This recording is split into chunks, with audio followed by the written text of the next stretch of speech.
मुश्किलों से गुजरता है, किन मजबूरियों में फंसता है, कौन कौन सी विपदाएं इसको आती हैं, जीवन में उतार चढ़ाव इसके आते हैं, खुशी गमी इसको होती है, कभी खुशी में नाचता झूमता नहीं समाता और कभी गमी में रोता हुआ चुप नहीं होता।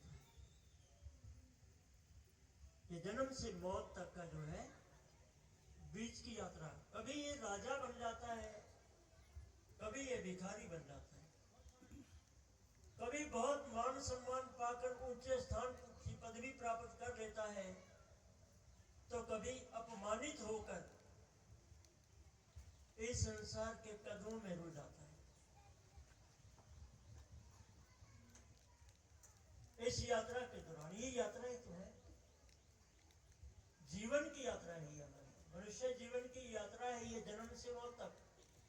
इस दुनिया में भी यदि हम किसी यात्रा पर निकल जाते हैं, मान लीजिए कहीं तीर्थों की यात्रा हो, कहीं और पवित्र स्थानों की यात्रा हो, तो जब घर से मनुष्य निकलता है और उस मंजिल तक पहुंचता है जिसके लिए वो चलता है घर से, तो बीच मार्ग में कहीं उसे रात हो जाती है, कभी उसे खाना भी नहीं मिलता, लेट हो जाता है, होटल बंद हो जाते हैं, रोटी भी नहीं मिलती, भूखा रह जाता है, और कई बार सोने को भी उपयुक्त स्थान नहीं मिलता इसको, लेकिन ये सब कुछ भूखा भी रह लेता है और आराम से सोने की व्यवस्था ना हो तो उस अवस्था में भी रात गुजार लेता है, क्योंकि उसकी मंजिल जहां के लिए वो निकला है, मंजिल वो है। किसी तीर्थ के लिए, किसी पवित्र सरोवर के लिए वो मंजिल है उसकी, उसे मार्ग में किसी चीज की परवाह नहीं है, उसे तो वहां पहुंचना है। इसी प्रकार मनुष्य को भी ये सोच लेना चाहिए, इस जीवन में बहुत कठिनाइयां आएंगी, बहुत उतार चढ़ाव देखने को मिलेंगे, बड़ी गरीबी अमीरी से जूझना पड़ेगा, कई बार असाध्य रोगों से भी पीड़ित होना पड़ेगा, लेकिन उसका ध्यान ये होना चाहिए कि हमारी मंजिल क्या है। मनुष्य की मंजिल परमात्मा का घर है। मनुष्य का जन्म ही इसलिए हुआ कि वह परम पिता परमात्मा जो इसका अपना घर है वहां पहुंच जाए और जन्म मरण से सदा सदा के लिए ये मुक्त है। ये तभी हो सकता है यदि हम परमात्मा की बंदगी में लगे रहें, अच्छे लोगों का संग करें, गुरुमुखों की संगत करें, साधु का संग करें, कुसंगत में ना पड़े, मनमुखों का संग ना करें, ऐसा कोई इस मन को दुनियादारी के अनुपयुक्त कार्यों में ना लगाए। संतों ने कहा है कि जैसा करेगा संग वैसा ही आएगा, जैसा पियोगे पानी वैसी बनेगी आपकी वाणी, और जैसा खाएंगे अन्न वैसा ही बनेगा मन। परमात्मा की बंदगी करना मनुष्य का धर्म है, असली कर्म है, लेकिन कुसंगत में पड़कर ये मनुष्य अपने असल कर्म को भूलकर संसार के भोगों पदार्थों में, सुख सुविधाओं में जुड़ जाता है, दिन रात एक कर देता है, न दिन देखता है न रात देखता है, न ये देखता है कि ये उपयुक्त कर्म है, उचित कर्म है या अनुचित कर्म है। दुनिया के सुखों को कैसे पाया जाए, बस इसी दौड़ में लगा हुआ मनुष्य कई अनैतिक धंधे करके धन एकत्रित कर लेता है, धन इकट्ठा कर लेता है और गलत संगत में पड़कर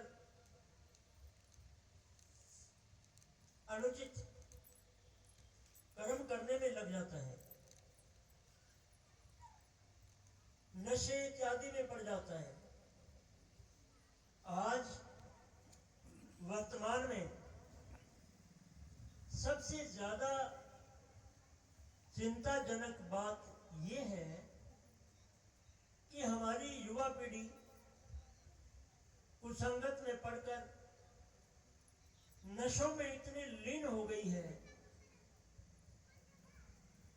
कि अपने हाथों से ही अपनी मौत की ओर जा रहे हैं। ये सबसे चिंता का विषय है आज इस कलयुग में, वर्तमान समय में, कि हमारी युवा पीढ़ी विशेषकर नशों के गर्त में इतनी डूबती जा रही है कि घरों के घर बर्बाद हो रहे हैं। एक ही बेटा होता है और वह नशे में पड़कर, नशे का अधिक सेवन करके मौत को प्राप्त हो जाता है और उस घर का सत्यानाश हो जाता है, घर का चिराग बुझ जाता है, घर में मातम का माहौल हो जाता है, क्योंकि आज एक एक बच्चा ही सबके लगभग नई पीढ़ी पे है। इसमें सबसे ज्यादा जो दोष है वो माता पिता का है कि माता पिता आज अपने बच्चों की परवाह नहीं करते, अपने बच्चों का ध्यान नहीं रखते कि उनका बच्चा कहाँ जा रहा है, किस संगत में जाता है, किससे मिलता है ये, और दिन भर क्या करता है। उन्हें ये मालूम नहीं कि हमारा बच्चा कुसंगत में पड़ गया है, नशेड़ियों की संगत करने लग गया है, अनैतिक धंधे करने वालों का संग करने लग गया है। पता तब चलता है जब किसी दिन खबर मिलती है कि फलानी जगह आपका बेटे का मृत शरीर पड़ा हुआ है, नशे की ओवरडोज से वह मृत्यु को प्राप्त हो गया है। फिर बेटा पछताने से क्या फायदा। यदि समय रहते माता पिता अपने बच्चों की परवाह करें तो आज की युवा पीढ़ी ऐसे नशे की ओवरडोजों से काल के ग्रास में ना जाए। संगत का फर्क है। तभी संतों ने कहा कि संगत की जो साधकी, कुसंग न करें, साकत का संग कभी मत कीजिए। आप संतों का संग करेंगे तो संतों से संतों की मत आपको आएगी, संतों वाले विचार आपके हो जाएंगे। आप कोई भी पाप कर्म करने से पहले 20 बार सोचेंगे, 1000 बार सोचेंगे, क्योंकि आपने संतों का संग किया है। किसी गुरु की संगत में जाकर गुरु की आदेश का पालन किया है, गुरु की आज्ञा का पालन किया है। जो भी सतगुरु की आज्ञा का पालन करते हैं, सतगुरु की आज्ञा शिरोधार्य करते हैं, सतगुरु के उपदेश पर अपनी जिंदगी को जीते हैं, उन्हें कभी इस लोक में तो क्या 3 लोकों में भी उन्हें कोई नुकसान नहीं पहुंचा सकता। कबीर साहब ने कहा है, गुरु को रखिए सिर पर, चलिए आज्ञा माही, कहे संत ता दास ते, तीनों लोग डरना है। जो गुरु की आज्ञा को शिरोधार्य करके अपने मन मत को त्याग देता है, गुरु की आज्ञा को शिरोधार्य करके आचरण करता है, उसे इस लोक में तो क्या 3 लोकों में भी कोई डर नहीं, उसे कोई नुकसान नहीं पहुंचा सकता। जब कोई भी युवक, घर का पुत्र नशे इत्यादि का आदी हो जाता है, नशे को लगाना बड़ा आसान है, कोई भी लत लग जाती है आराम से, धीरे धीरे लगते लगते आदमी उसके अधीन हो जाता है। लेकिन उस लगी हुई लत को छोड़ना, उससे निजात पाना इतना जल्दी संभव नहीं है।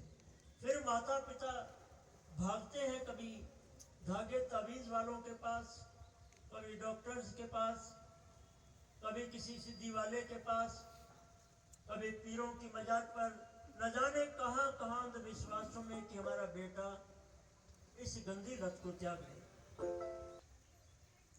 लेकिन फिर उससे उबर पाना बहुत मुश्किल है। कोई भी हमें बुरी आदत बहुत जल्दी लग जाती है, लेकिन इसे छोड़ पाना हर किसी के बस की बात नहीं है। कोई सूरमा छोड़ पाता है, कोई सूरमा आदमी होता है जो छोड़ पाता है। वो कौन? जो परमात्मा की भक्ति में लग जाए, जो गुरु की संगत में जाके संतों का मत को धारण कर ले। फिर वो धीरे धीरे अपने सतगुरु की आज्ञा का पालन करता हुआ कुसंगत को त्याग कर सत मत पर चढ़कर भगवान के नाम का सुमिरन करते हुए धीरे धीरे उस लत से निजात पा सकता है। एकदम से नहीं, बुरी लत लग 1 मिनट में जाती है। बीड़ी बताइए कितनी बड़ी बीड़ी कितनी है, क्या चीज है? एक इतनी सी बीड़ी होती है, आदमी पीने लग जाता है शौक में।